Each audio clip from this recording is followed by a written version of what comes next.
वैश्य आर्य कन्या महाविद्यालय में अंतर्राष्ट्रीय योग दिवस पर योगाभ्यास का किया आयोजन। बहादुरगढ़ से पत्रकार प्रवीण चोपड़ा की रिपोर्ट। शहर के वैश्य आर्य कन्या महाविद्यालय बहादुरगढ़ में अंतर्राष्ट्रीय योग दिवस पर योगाभ्यास का आयोजन किया गया।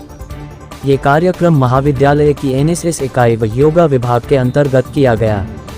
कार्यक्रम की अध्यक्षता करते हुए महाविद्यालय की प्राचार्य डॉक्टर राजवंती शर्मा ने छात्राओं को संबोधित करते हुए कहा कि योग हमारे देश की प्राचीन संस्कृति है। योग मन, शरीर व आत्मा का मिलन करवाता है। दुनिया को हमारी प्राचीन कला और उनके फायदों के बारे में अवगत करवाने के लिए भारत के नेतृत्व में पूरे विश्व में अंतर्राष्ट्रीय योग दिवस मनाया जाता है। उन्होंने बताया कि योग की मुद्राओं से न केवल भौतिक शरीर को लाभ होता है बल्कि यह व्यक्ति को आध्यात्मिक शांति भी प्रदान करता है। योग हमारे दिमाग को स्वस्थ और शरीर को तंदुरुस्त बनाता है। एनएसएस इकाई की प्रोग्राम ऑफिसर श्रीमती प्रवेश दहिया ने स्वयं सेविकाओं को बताया कि रोज प्रातः योगाभ्यास करने से कई तरह की बीमारियों से बचा जा सकता है। वह शरीर में रक्त प्रवाह बढ़ाने का योग से अच्छा कोई और तरीका नहीं हो सकता। योगा का विद्यार्थी जीवन में अहम योगदान होता है। योगा प्रशिक्षक श्रीमती पूनम ने सभी एनएसएस स्वयं सेविकाओं व शारीरिक विभाग की छात्राओं को योगा की विभिन्न मुद्राओं का अभ्यास कराया व छात्राओं को योगा के माध्यम से शारीरिक कठिनाइयों पर विजय पाने के गुर बताए। बीए द्वितीय वर्ष की छात्रा कुमारी जया ने योगा की अनूठी कला का प्रदर्शन किया। इस कार्यक्रम में सभी स्वयं सेविकाओं ने बढ़ चढ़कर भाग लेते हुए स्वच्छ व स्वस्थ भारत का संदेश दिया। सभी छात्राओं ने योग करते हुए इस अनूठी कला का आनंद लिया व सभी के मानसिक व शारीरिक संतुलन की कामना की।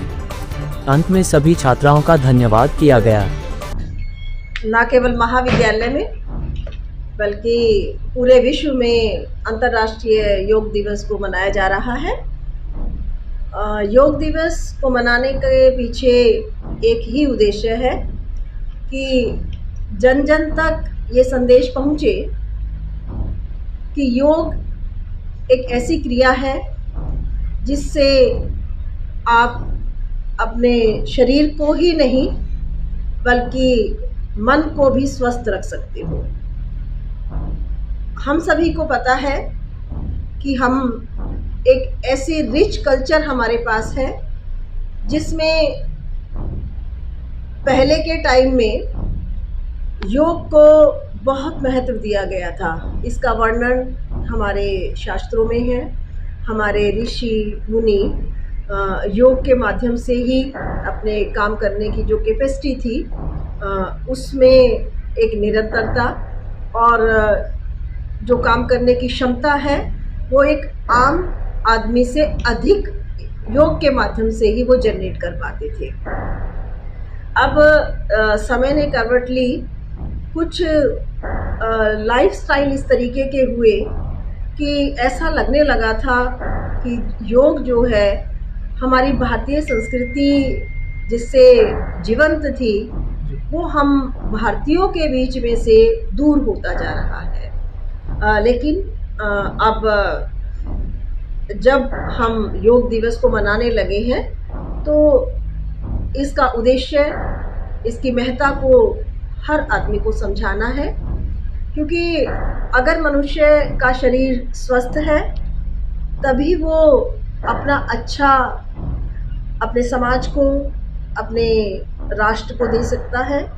करने की कैपेसिटी होने पर ही वो अपना कुछ योगदान अपनी विभिन्न क्रियाओं के माध्यम से राष्ट्र को समर्पित कर सकता है। मैम, भारत ने विश्व में योग के उसमें अपना लोहा मनवाया, क्या कहना चाहेंगे? पूरा देश जो है भारत से ही सीखा है योग कैसे?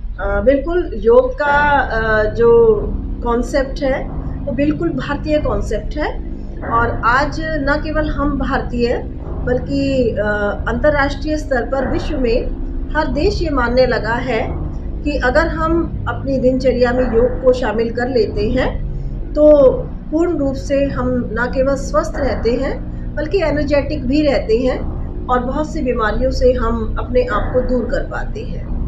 दूसरी बात कि जो स्ट्रेस काम के दौरान हम फील करते हैं, अगर हम मेडिटेशन रोज कर रहे होते हैं तो एक मानसिक संतुलन तो बनता ही बनता है, लेकिन उसके साथ साथ जो स्ट्रेस जैसी टर्म जो हम पहले सुनने में भी नहीं आती थी, जिसके कारण आज हम बहुत परेशान भी रहते हैं, बहुत लोग कि स्ट्रेस हो गया है। छोटे छोटे बच्चे ये वर्ड यूज़ करते हैं, जो कहीं कोई वर्ड वाली बात नहीं है, ये आज की पीढ़ी का जनरेशन है।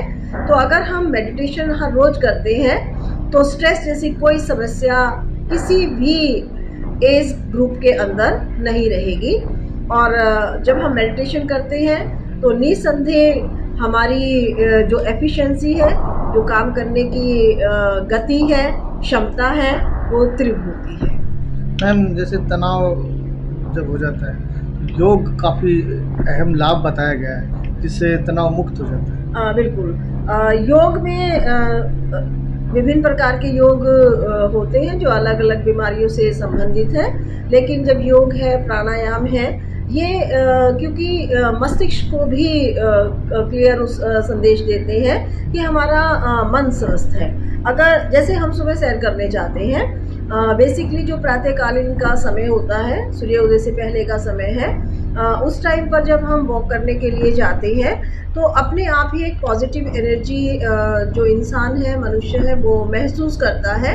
और जब उसके दिन की शुरुआत एक पॉजिटिविटी के साथ, एक सकारात्मक एस्पेक्ट के साथ हुई है, तो निसंदेह पूरे दिन जो भी एक्टिविटी वो करेगा वो सकारात्मक सोच के साथ करेगा। और ये तो हम सभी मानते हैं कि सकारात्मक सोच के साथ किया गया जो भी कार्य है वो आपको पॉजिटिव रिजल्ट्स ही देगा, जिसका फ़ायदा हमें खुद को तो मिलना ही है, साथ साथ जिस भी संस्था के साथ हम जुड़े हुए हैं उस संस्था को भी मिलना है, और साथ में हमारे समाज को, हमारे राष्ट्र को इसका निसंदेह इसका फ़ायदा पहुँचेगा।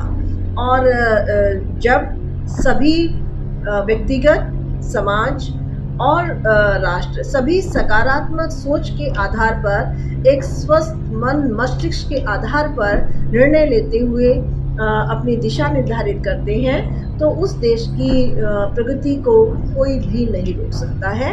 और एक दिन ऐसा आएगा कि हमारा देश जो है वो विश्व गुरु के नाम से जाना जाएगा, जैसे कि पहले जाना जाता। आज खास मौके पर क्या संदेश देना चाहेंगे मैम? आज इस योग दिवस पर मैं यही संदेश देना चाहूँगी कि हम सभी को अपने दिनचर्या में योग को शामिल करना चाहिए।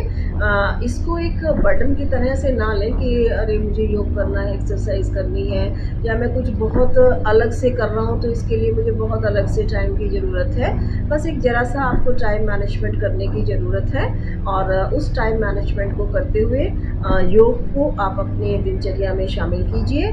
और सभी से मेरा ये आग्रह है कि अगर आप योग को दिनचर्या में शामिल करेंगे तो आप विभिन्न प्रकार की बीमारियों से बचे रहोगे, और जब आप खुद स्वस्थ रहोगे तो आपकी कार्यक्षमता भी बढ़ेगी, और न केवल आपका तन ही स्वस्थ रहेगा योग से, आपका मन मस्तिष्क भी स्वस्थ रहेगा। धन्यवाद।